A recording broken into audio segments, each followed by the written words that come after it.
Hello friends, আমি আছি রাকিবুল হাসান। আজকে যাচ্ছি আমার এক বন্ধুর দাদা মারা গেছিল, তার মিলিয়াতে। তো আপনারা আমাদের সাথেই থাকুন, সাথে আছে অনেকেই যুক্ত হবে। মাঝখান থেকে নামাজ পড়ে বের হয়ে এখন যাচ্ছি। তো আপনারা আমাদের সাথেই থাকুন।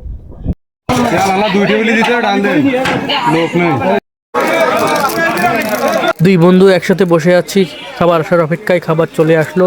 এখানে আমাদের ছোট ভাই নাইম খাবার দিচ্ছে। না নেই রাজমলের সে ওগুলো খাবানি অল্প অল্প। আমার যে বন্ধু দাদা মারা গেছিল সেই বন্ধু হলো এটা। সে একটু কাজ করতেছে, কাজে ব্যস্ত আছে। এদিকে খাবার চলে আসলো। প্রথমে দিল সবজি এবং তারপরে চলে আসলো চর্বিযুক্ত ডাউল। খেতে খেতে চলে আসলো তরকারি, চিকেন। একটু জল দিয়ে দেন।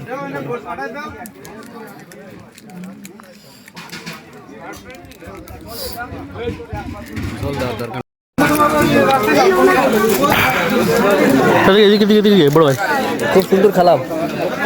শেষ তোমার?